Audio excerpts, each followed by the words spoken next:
Sukku master అందరికి నమస్కారం. Thank you Bunny. ఈరోజు ఈ 20 ఇయర్స్ ఈ సెలబ్రేషన్ అండ్ ఈ రీయూనియన్ జరగటానికి నా ఆలోచనని బన్నీకి సుక్కుకి చెప్పినప్పుడు బన్నీ లాస్ట్ వీక్ సార్ మీరు ప్లాన్ చేయండి అందరం కలిసి సెలబ్రేట్ చేద్దామని ఇక్కడికి టైం ఇచ్చి వచ్చినందుకు thank you Bunny, thank you very much. అవి అందరి ఇక్కడ ఆర్యాలో యాక్ట్ చేసిన వాళ్ళు కానీ టెక్నీషియన్స్ కానీ అందరి కళ్ళల్లో ఆఫ్టర్ 20 ఇయర్స్ కూడా ఒక ఆనందంగా అనిపిస్తుంటే నిజంగా చాలా ఆనందంగా ఉంది. అంటే బన్నీ నేను సుకు కలిసినప్పుడు చాలాసార్లు మాట్లాడుకునే విషయం అంటే ఈరోజు ఈ ఈవెంట్లో అందరూ సక్సెస్ఫుల్గా టాప్ పొజిషన్లో ఉన్న బన్నీ, సుక్కు, నేను, దేవి, రత్నవేల్ గారు, శంకర్ గారు ఇలా చెప్పుకుంటూ పోతే సుబ్బరాజు అందరూ అంటే ఒక సినిమాతో ఇంత మ్యాజిక్ జరగడం అనేది నాకు తెలిసి తెలుగు సినిమా ఇండస్ట్రీలో కాదు ఇండియన్ ఫిలిం ఇండస్ట్రీలో this a special film. After 20 years అందరము సక్సెస్ఫుల్గా ఇలా ఉండడం అనేది నిజంగా చాలా గ్రేట్ మూమెంట్. సో ఇంత గ్రేట్ మూమెంట్కి కారణమైన సుకుమార్ నీ గురించి చాలా రాసుకున్నాను మాట్లాడాలని తెలుసా. ఫ్లైట్లో జర్నీ చేస్తూ ఆర్యాని మొత్తం నువ్వు కలిసినప్పటి నుంచి రివ్యూ చేసుకుంటూ ఎన్ని రాసుకున్నాను. ఈ టైం నిజంగా అంటే హైదరాబాద్లో ఇంత సమ్మర్లో ఇలాంటి వర్షం పడి మన సక్సెస్ సెలబ్రేషన్ వానదేవుడు కూడా చేసినట్టు అనిపించింది నాకు. అంటే ఇందాక అడిగాను ఇంతకుముందు ఎప్పుడన్నా ఎక్కడన్నా ఇండస్ట్రీలో ఇలాంటిది ఈవెంట్ జరిగిందంటే ఎక్కడ జరగలేదు సార్ అంటే everything is a special for Arya. ఆ రోజు టైటిల్ పెట్టిన దగ్గర నుంచి ఆ టైటిల్ గురించి ఎంత ఫైట్ సుక్కుతో ఎన్ని ఫైట్లు ఉన్నాయి అన్నీ ఉన్నాయి. సో మెమొరీస్ అయితే గుర్తు చేసుకోవాలి. నచికేత అంటే బాబు నచికేత. సో కథ చెప్పేటప్పుడు అందరికి నచికేత అని చెప్పేవాడు. దిల్ జరిగేటప్పుడు ఆర్యతో సుకుమార్ దిల్ సినిమాకి రైటర్గా రావడం, సుక్కుతో పాటు వేమ, వాసు వీళ్ళందరూ టీమ్గా నాతో ఒక జర్నీ స్టార్ట్ అవుతున్నప్పుడు దిల్ షూటింగ్ జరిగేటప్పుడు ఒక మాంటేజ్ చెప్పాడు. ఇందాక మాస్టర్ చెప్పాడు కదా పైకి వెళ్ళి అమ్మాయి స్నానం పైన డ్యాన్స్ చేస్తుంటే ఆ వాటర్ వచ్చి కింద ఒక కుర్రాడు పైన పడుతుంటే నన్ను చెప్పని మళ్ళీ సరే చెప్పలా నువ్వు చెప్పి అంటే పైన ఒక అమ్మాయి పైన వర్షం పడుతుంటుంది, ఒక దాబా పైన ఇప్పుడు దాబాలు ఉంటాయి కదా, దాబా పైన వర్షం పడుతుంటే వర్షం డాన్స్ అంటే ఊరికే ఆడుకుంటూ ఉంటుంది. అప్పుడన్నీ కొంచెం హైపోథెటికల్ ఉండేవి కదా మూమెంట్స్ అన్నీ. అమ్మాయి డాన్స్ చేస్తూ ఉంటుంది, చేస్తుంటే వాటర్ అంతా వచ్చి ఒక పైప్ పైన డాబాలో వాటర్ అంతా ఒక పైప్ కింద పడుతుంటుంది కదా, ఆ పైప్ కింద వాటర్ని ఫీల్ అవుతూ హీరో ఉంటాడు అనమాట. ఇది చెప్పిన మాంటేజ్. ఈ మాంటేజ్ చెప్పిన వెంటనే ఆయన నువ్వు డైరెక్షన్ చేస్తున్నావు నా బ్యానర్ అన్నారు. అంటే అంత ఫస్ట్ సినిమా నాకు దిల్ జరుగుతుంది, ఇంకా అది రిలీజ్ కావాలి, అసలు నా పరిస్థితి ఏంటో నాకు తెలియదు. బట్ ఎంత కాన్ఫిడెన్స్ అంటే ఆ మాంటేజ్ భలే ఉంది సుక్కు, అసలు మామూలుగా లేదు అని ఒక జర్నీ. అంటే నాకు అందరు అసిస్టెంట్ డైరెక్టర్లతో వీళ్ళందరితో ప్రొడ్యూసరు అసిస్టెంట్ డైరెక్టర్ రిలేషన్ కంటే ఒక క్లోజ్ అసోసియేట్ అయ్యేది మా అందరికీ. అలా జర్నీ స్టార్ట్ అయింది. దాని తర్వాత సుకుమార్ అన్నపూర్ణ 7 ఎకర్స్లో దిల్ సాంగ్ జరుగుతుంది సార్ నేను కథ చెప్పాలి అన్నాడు. అంటే కొంచెం మాయ చేశాను యాక్చువల్గా. మధ్యాహ్నం అసిస్టెంట్లో నిద్రపోయేవారు, ఈయన డోర్ ఓపెన్ చేస్తే నేను మెలుగు ఉండేవాడు కావాలని. సో పక్కన నా సిన్సియర్ని గుర్తించాలి అని. అప్పుడు నిద్ర పట్టేది కాదనుకోండి. అలా ఆఫీస్కి వెళ్ళాక ఈ కథ వినడం జరిగింది. ఫస్ట్ హాఫ్ అసలు వినగానే ఇందాక దేవి చెప్పినట్టు ఒక మ్యాజిక్ ఏంటి ఏంటి ఏంటి అని అలా జర్నీ స్టార్ట్ అయ్యి కథని జర్నీ చేస్తూ దిల్ కంప్లీట్ చేశాం. దిల్ కంప్లీట్ అయిన తర్వాత దిల్ రిలీజ్ రోజు ముందు చెప్పా దిల్ హిట్ అయిందనుకో నేను ప్రొడ్యూసర్గా నిలబడతా, అప్పుడు నీకు అవకాశం ఇస్తా. సో మార్నింగ్ షో అయ్యి సంధ్యా థియేటర్కి వెళ్ళి బయటకు వస్తుంటే ఊరి నుంచి ఫోన్ చేశాడు సుక్కు, సార్ ఏంటి అని, సూపర్ హిట్ ఇప్పుడు నువ్వు బస్ ఎక్కి రావచ్చు. అంటే మాకు అలాంటి కాన్వర్సేషన్ చాలా వచ్చేసాడు. ఇక అక్కడి నుంచి జర్నీలో రవితేజకి కథ చెప్పాం. రవి బాగుంది సార్ అంటే ఊరికి ఆప్ చేస్తున్నా, గుర్తుంచుకోండి ఏం చెప్పబోతున్నారు, గుర్తుంటుంది కదా. ఓకే అంటే నేను ఎంత సిన్సియర్ ఫ్రాంక్గా చెప్పాలంటే సినిమా చేస్తానని చెప్పారు కానీ చేస్తారనుకోలే, నేను ఊరికే ప్రామిస్ చేస్తారనుకుని కానీ సినిమా హిట్ అయింది, వెంటనే ఫోన్ చేసి నువ్వు రా సినిమా చేద్దు కానీ 2 మా థియేటర్కి వెళ్ళి ఇలా బయటకు వచ్చే సుక్కు ఫోన్ వచ్చింది. అందరు అప్రిషియేట్ చేస్తున్నారు దిల్ గురించి. అంటే ఆ నమ్మకం చెయ్యాలి, ఒక చాలా కొత్తగా చేశాడు. అలా జర్నీ స్టార్ట్ అయింది. రవిని కలిసాము, ఒకరోజు ప్రభాస్ దగ్గరికి వెళ్ళాము.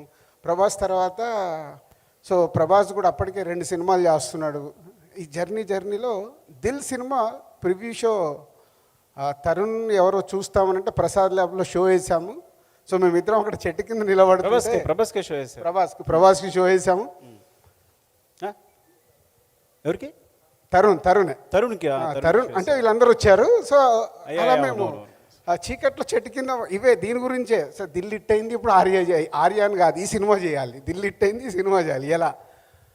సో అట్లా ఒక స్కార్పియో అలా ముందుకు వెళ్ళిపోయి ఆగి టింగ్ టింగ్ టింగ్ టింగ్ ఒక బాడీ లాంగ్వేజ్ వస్తుంది. ఇద్దరం అక్కడ నిలబడుతుంటే దగ్గరకు వస్తే బన్నీ. సో అప్పుడు బన్నీ అప్పట్లో ఎలా ఉండేదంటే ఫ్రేమ్లో ఎంటర్ అయితే డార్లింగ్ అని అరిచేసేవాడు. ఆ ఫ్రేమ్ అవుట్ అయిన తర్వాత కూడా ఆ డార్లింగ్ వినిపిస్తూ ఉండేది. ఎందుకంటే అరుస్తూనే ఉండేవాడు అన్నమాట ఎక్కడి వరకు. అంత ఎనర్జీ అప్పట్లో.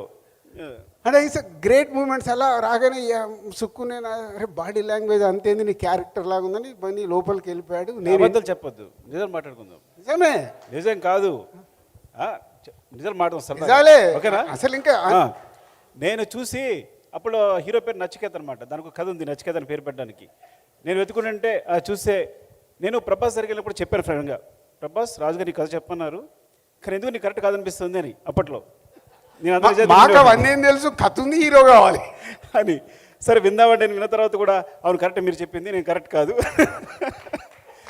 సో నేను I'm such of my hero actually, I'm such of my energy. నేను ఏం ఫీల్ అవుతున్నాను అనేది అది కొంచెం వేరేలా ఉండొచ్చు. కానీ ఎప్పుడైతే బన్నీ దిగి అరుస్తూ కేకలు పెడుతున్నాడో నేను చెట్టు దగ్గర ఉండి ప్రకాష్ వేమ అప్పుడు మేము ముగ్గురం ఈ స్క్రిప్ట్ చేసింది. సో ప్రకాష్ అన్నాడు, అరే మా నచికేతరా అన్న. చూడాలన్నాడు మా నచికేతరా అంటే ఏం మాట్లాడుతున్నావు నువ్వు అన్నారు ఈయన. నిజం అది. ఓకే 20 ఏళ్ళ క్రితం 21 ఏళ్ళ ఇప్పుడు బన్నీ సుక్కు నువ్వు సక్సెస్ఫుల్ డైరెక్టర్. ఇప్పుడు నేను నీతో పెట్టుకోలేదు, నువ్వు చెప్పు. చాలా ఫన్నీగా చెప్తా, తర్వాత మీరు సపోర్ట్ చేసింది వేరే. నువ్వు అయిపోయాక నైట్ నేను ఇంటికి వెళ్ళగానే ఫోన్ చేసా, ఫోన్ స్విచ్ ఆఫ్. అప్పుడే నంబర్ తీసుకున్నా, స్విచ్ ఆఫ్. మార్నింగ్ 7 o'clock నాకు కాల్ వచ్చింది. కాల్ బ్యాక్ ఇమీడియట్గా కన్విన్స్ అవుతారు చేసి, అవునా కరెక్ట్ అని వాళ్ళు ఇస్తున్నావు నీకు అది నీకు తెలుసు కదా, ఓకే చెప్దామని. అప్పుడు ఈయనకి వెళ్ళి వెంటనే అక్కడే మీరు నైట్ 12 o'clock నాకు గుర్తుంది బాగా వెళ్ళి కథ చూడు నీకు కథ చెప్పిస్తానన్నారు బన్నీకి. కథ చెప్పిస్తానంటే నేను పక్కనే ఉన్నా, నీకు మంచి కథ చెప్పిస్తావు బన్నీ, చాలా బాగుంది చేద్దుగానంటే బన్నీ ఏమన్నాడు తెలుసా, సార్ ఇప్పటికి 71 కథలు విన్నాను, ఇంకా 72సారి అంటే గుండె 72 సార్లు కొట్టుకుంటుందంట ఒక నిమిషానికి, నా గుండె ఆగిపోతుంది సార్, అలా ఉంది సిచ్యువేషన్ అంటే. నేను వెంటనే నేను కంగారు పడిపోయి ఇతనే కథ చెప్పేదన్నా అంటే కంగారు పడుకుని నీ గుండె నేను కాపాడుతాను. సో నైట్ చేస్తే ఫోన్ స్విచ్ ఆఫ్. అప్పుడు ఆ రోజుల్లో అందరు ఇంటికి వెళ్ళిన తర్వాత ఫోన్లు ఆఫ్ చేసుకున్నారు. బట్ ఒక అలర్ట్ వచ్చేది. Next day morning Bunny on చేయగానే అలర్ట్ వచ్చినట్టుంది. 7 o'clock నాకు కాల్ వచ్చింది. అదే ట్రై చేసినట్టున్నారు, అదే నైట్ మాట్లాడాం కదా అది కథ వినాలని. ఇమీడియట్లీ అదే రోజు 2 హాఫ్లు, first half morning session, second half break lunch తర్వాత 2 సార్లు వినేసి అక్కడి నుంచి మా జర్నీ మొదలైంది. ఇక వెనకాల బన్నీ ఉన్నాడంటే వెనకాల అరవింద్ గారు రావాలి కదా. మార్నింగ్ సెషన్ అయిన వెంటనే ఫస్ట్ హాఫ్ అయిన వెంటనే తను సూపర్ గంతురేసేసి తను కార్లో డ్రాప్ చేశాడు నన్ను. ఆఫీస్కి కార్లో డ్రాప్ చేసి వెళ్ళాడు. డ్రాప్ చేశాడు ఇక్కడే, ఇది మన ఆఫీసు సాగర్ సొసైటీలో. అక్కడి నుంచి బన్నీకి నచ్చింది, బాగుంది. బట్ అరవింద్ గారు ఎంటర్ అయ్యారు. సో ఆల్రెడీ చెప్పేసా, ఒక సెషన్ అయింది కానీ బాగుంది ఇది. సార్ ఓకే సార్ చేసుకొని వస్తాం, వెళ్ళాలి. ఏం చెప్పారు, మళ్ళీ రాసుకోవాలి. 2వ సెషన్ అయింది. ఇక సుక్కు ఆల్రెడీ ఆ కథని లోపల పెట్టేసుకొని తను ఏదైతే రాసుకున్నాడో ఎప్పుడు చెప్పించినా అదే ఫ్లో వస్తుంది.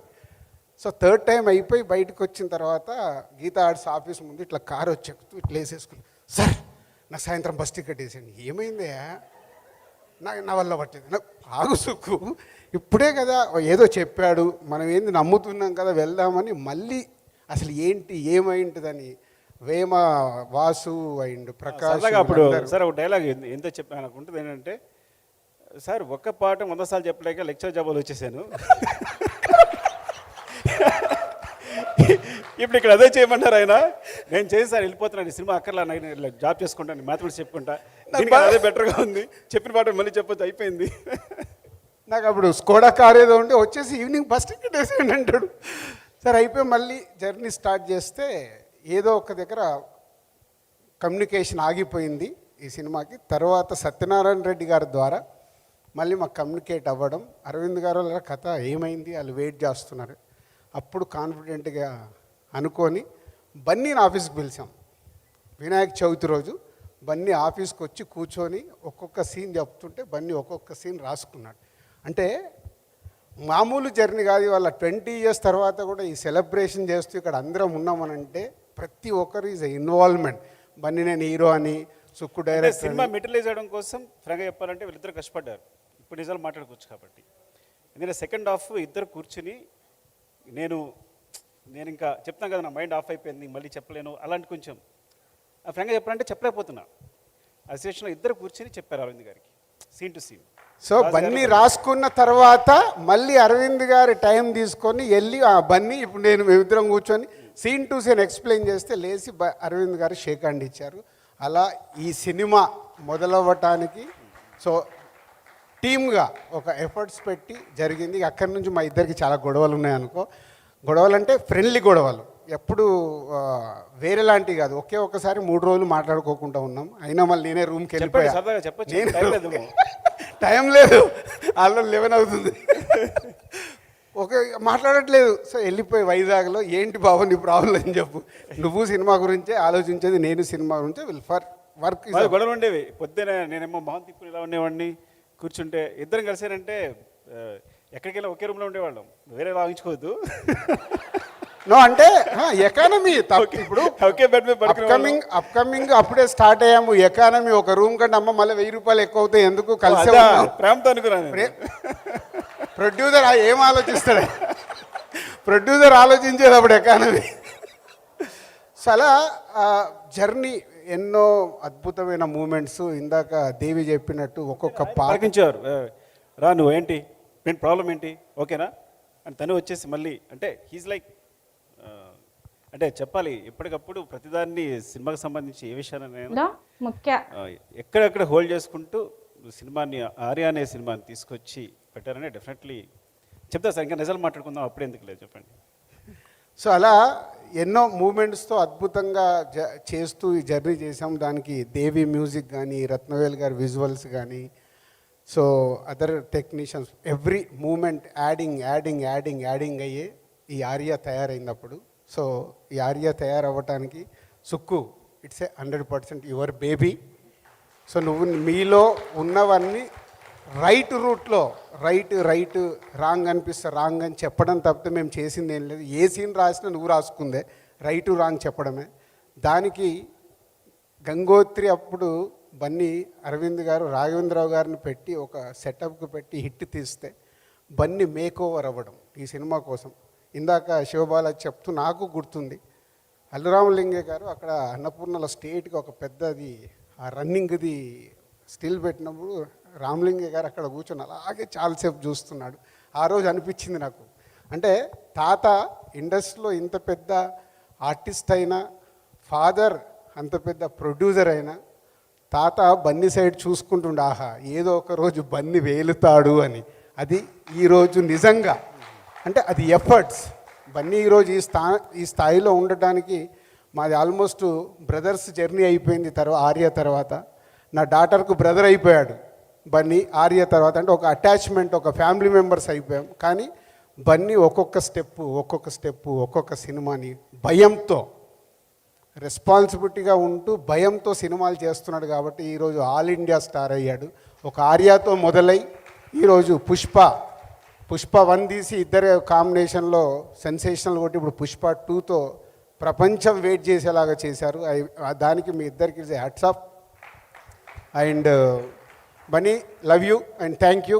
సో ఎన్నో మూమెంట్స్ ఉన్నాయి మన ఇద్దరి మధ్యలో.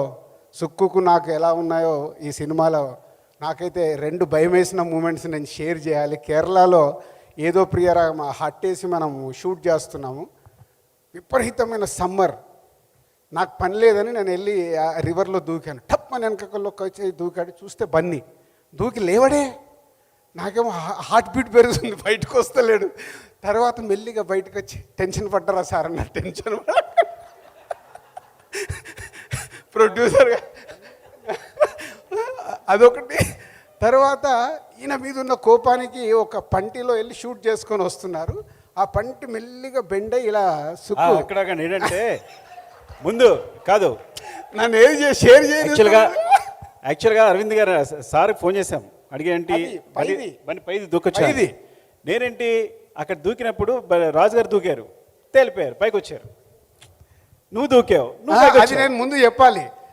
కాదు, ఫస్ట్ ఆ సినిమాలో జంప్ చేసేది ఉంది కదా, డాడీ అసలు ఒప్పుకోవట్లేదు. నో రివర్లో దూకేది లేదు, ఏం లేదు అంటే నేను ఫోన్ చేసి ఎవరో వాసు ఎవరో కల్పిస్తే, సరే ఏం కాదు సార్ కిందంతా సెట్, వద్దే అంటే, సార్ మీ కొడుకు మీద అంత టెన్షన్ ఉంటే ఫస్ట్ నేను దూకుతా, నేను వెళ్ళిపోయి తర్వాత దూకమంటే నిజంగా నేను వెళ్ళి దూకేసా. నేను దూకి మొత్తం అక్కడ రెడీ పెడితే షార్ట్ బన్నీతో తీశారు. సో ఆ షార్ట్ కంప్లీట్ అయింది. ఇప్పుడు నువ్వు చెప్పు నీ ఎపిసోడ్. నేను అప్పుడు 100 రోల్స్ ఎన్ని అయినట్టున్నాయి. ఈయనకేమో కోపం ఏమో ఎక్కువ తినేస్తాయి కదా రీల్స్ అన్ని. 400 ఎవ్రీ 100కు స్వీట్, ఎవ్రీ 100కు స్వీట్ పెట్టాలి, తిప్పి కొట్టాలి. మాట్లాడితే 100 అయిన వెంటనే కొట్టేవాడు ఈయన. స్వీట్ ఇచ్చి వెనకాల ఫట్ ఫట్ కొడుతుండేవాడు, చెయ్యిలా విరిచేస్తుండేవాడు పట్టుకుని. ఫ్రాంక్గా చెప్పాలంటే ఇది పాత నొప్పి, ఈ చెయ్యి ఇంకా నొప్పి ఉంది నాకు ఏదైనా చేయాలంటే.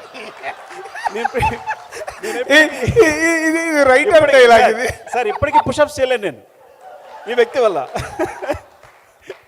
సో సో సో నేను అనుకున్నాను రాజుగారు దూకారు, బయటకు వచ్చారు. బన్నీ దూకాడు, పైకి వచ్చాడు. ఓహో మనం కూడా దూకే బయటకు వచ్చేసాము అనుకున్నా. ఏంటి దూకే నేను తోసేస్తున్నాడు. నేను ఆల్మోస్ట్ దూకైపోయాను. ఎవరు ఆప్ చేశారు? నువ్వే ఆప్ చేసినట్టున్నావు. అతనికి ఈత రాదే సంథింగ్ అని. నేను రాకపోయినంటే దూకితే పైకి వస్తాం అనుకుంటున్నా. అప్పుడే పోయిండేవాడు, లేదంటే ఈ వ్యక్తి తోసిండేవాడు కొంచెం ఉంటే నన్ను.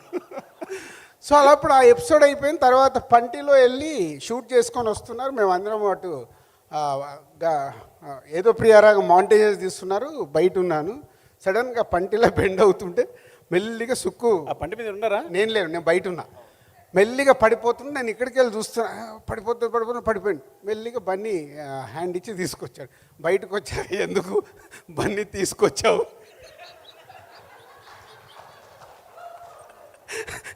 వదిలేస్తే అయిపోయేది, నాకు పీడ పోయేది కదా. అంటే వాళ్ళిద్దరు ఈ సినిమా హిట్ అవుతే ప్రామిస్ చేయించుకున్నారు. బన్నీ ఫామ్ చేస్తున్నాడు, నాది 7 సినిమాలు చేయాలి నువ్వు బయటికి రాగానే. సో ఇలా ఎన్ని సరదా మూమెంట్లు అంటే ఒక సినిమాని నా ఈ 56 సినిమాలు అయినాయి. Arya is for ever. ఆ ఎంజాయ్మెంట్ కానీ ఆ జర్నీ కానీ ఇంకా అది మళ్ళీ దొరకలే. అంటే is a beginning days efforts పెట్టి జర్నీ చేసి అందరము ఒక టీం లాగా చేసి సక్సెస్ కొట్టడం. 125 డేస్ ఆ సినిమా ఆడుతున్న రోజులు ప్రమోషన్ చేస్తూ, ట్రిప్పులు వేస్తూ, జర్నీలు చేస్తూ మొత్తం ఆంధ్రప్రదేశ్ మొత్తం, పాత ఆంధ్రప్రదేశ్ మొత్తం తిరిగాం. ఏ జిల్లా వదిలిపెట్టకుండా అంత ఎంజాయ్ చేసాం ఈ సినిమాని. ఆ ఎంజాయ్మెంట్ మళ్ళీ ఈరోజు 20 years తర్వాత కూడా కలగడం చాలా happy. Thank you Sukku, thank you Bunny and Devi, Rathnavel garu, everyone, all technician, Shankar master and Seenu, Bablu and Sastry గారుని మిస్ అయ్యాం. శాస్త్రి గారి పాటలల్లో ఒకరోజు సుక్కు ఏదో టప్మని లిరిక్ మార్చుకున్నాడు, గుర్తుందో లేదు? అవునవును. ఆయన నాకు పోయి one side love oh my brother బ్రదర్లో రాత్రి మేము ఒక్క కూల్ డ్రింక్లో 2 స్టాల్ వేయక్కర్లేదు, సొల్లు కబులు చెప్పక్కర్లేదు, ఏదో రాసి వేసాం. సో 2 లైన్లు మార్చాడు. సాంగ్ రిలీజ్ అయ్యాక శాస్త్రి గారు నాకు ఏందయ్యా నేను రాసి ఇచ్చింది. మమ్మల్ని తిట్టారు పిలిచి, అరే మీరు పేరుని రాసుకోవచ్చు కదరా, ఎందుకు రాశారా మీరు, సొల్లు కబుర్లు అనేది సొల్లు అనేది ఉర్దూ పదరా, తెలుగు కదరా అని చెప్పి మా ఇద్దరిని దారికి తిట్టారు అప్పుడు. సో అలా ఒక్కొక్కటి దేవితో కానీ శాస్త్రి గారితో కానీ, అలాగే we missed Madhu, mixing Madhu. So Madhu కూడా అప్పుడు ఎంతో ఎఫర్ట్స్ పెట్టి ఈ సినిమాకి ప్రతి ఒక్కటి కేర్ తీసుకున్నాడు. And Sukku team, Prakash, Vema, Vasu and అప్పుడు అసిస్టెంట్ డైరెక్టర్గా ఉన్న వేణు, సురేష్, భాస్కర్, ఇలా ఒక్కొక్కరు ఈ సినిమా రిలీజ్ అయిన తర్వాత ఈ సినిమాకు పనిచేసిన వాళ్ళు ప్రతి ఒక్కరు డైరెక్టర్ అయిపోయారు. ఆర్య సినిమాకి పనిచేసిన ప్రతి ఒక్కరు డైరెక్టర్ అయ్యారు. కొందరు సక్సెస్ఫుల్గా ఉన్నారు, ఒకరు అట్లీస్ట్ అటెంప్ట్ చేశారు. సో ఒక్క సినిమా మా అందరి జీవితాల్లో ఒక టర్నింగ్ చేసి ఈరోజు 20 ఏళ్ళ తర్వాత కూడా ఇక్కడ నిలబడ్డామంటే ఓన్లీ ఆర్య ఒక విజయంతో అక్కడి నుంచి కష్టపడుతూ బన్నీ కానీ సుక్కు కానీ నేను కానీ దేవి కానీ ర్యాండీ కానీ అందరం అంటే ఇంతమంది ఒక సినిమా ద్వారా ఇంత పెద్ద పొజిషన్లో ఉండడం ఇవాళ పాన్ ఇండియా అయిపోయింది. మా అదృష్టానికి Bunny pan India star, Sukku pan India director, Devi pan India music director, నేను పాన్ ఇండియా సినిమాలను తీస్తున్నాను. అంటే ఒక గ్లోబల్ ఒక మార్పు వచ్చింది. ఆఫ్టర్ 20 ఇయర్స్ అందరం ఇలా ఉన్నందుకు ఒక ఆర్య మాకు ఇచ్చిన ఎనర్జీ, దాన్ని కాపాడుకుంటూ ఇంకా అందరం ముందుకెళ్ళాలి. అది మాకు అందరికీ ఛాలెంజే. So thank you. ఎవరినైనా మిస్ అవుతే క్షమించాలి. గ్రేట్ మెమొరీస్ మాకు Arya. Thank you Sukku, love you. Sorry, ఇందాక ఫీల్ మై లవ్ సాంగ్ పాడిన తర్వాత మెయిన్గా ఒక మనిషి గురించి మాట్లాడుకున్నదే మా చంద్రబోస్ గారు. ఆయన సుక్కుబాయ్ కాన్సెప్ట్ చెప్పిన అద్భుతమైన లిరిక్స్ మాకు రాసిచ్చారు feel my love. Thank you Bose garu. And యూఎస్లో ఉన్నారు, రాలేకపోయారు. So please give a huge round of applause to Bose garu. ఎందుకంటే అది మాత్రమే కాదు, దాని తర్వాత సుక్కుబాయ్ది, బోస్ గారిది, అంటే మేము ముగ్గురు ఎప్పుడు సాంగ్స్ మీద వర్క్ చేసినా ఎంత అందంగా ఉంటుందంటే వాళ్ళిద్దరు డిస్కషన్ చూసి నేను ముచ్చట పడుతుంటాను అనమాట. సో మేము కొట్టుకుంటున్నామా, తిట్టుకుంటున్నామా, ప్రేమించుకుంటున్నామా కూడా అర్థం కాదు, అలా ఉంటుంది సాంగ్ మేకింగ్ అప్పుడు. And I learn a lot from Sukku bhai and Bose గారు.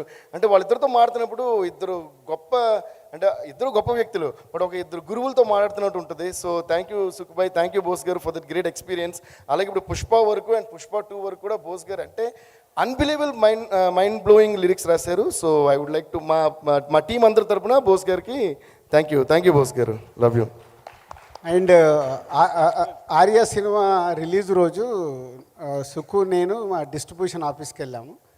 10 o'clock 10:30 టైంలో ఇద్దరం అలా కూర్చున్నాం, పూజ చేస్తాం అన్నట్టు. పూజ అయిపోయిన తర్వాత అరవింద్ గారు కాల్ చేశారు, ఏమా కంగ్రాచులేషన్స్, ఇప్పుడే ఈస్ట్లో వెస్ట్లో షో అయింది, 10 weeks స్టాక్ చెప్తున్నారు అన్నారు. థ్యాంక్ యూ సార్ అని ఫుల్ హ్యాపీగా.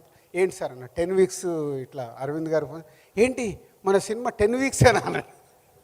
అంటే కొత్త డైరెక్టరు అంటే ఈ సినిమాకి వావ్ ఇలా వచ్చేస్తుందని వెయిటింగ్లో ఉన్నాడు, ఏదో సెన్సేషనల్ టాక్ అని.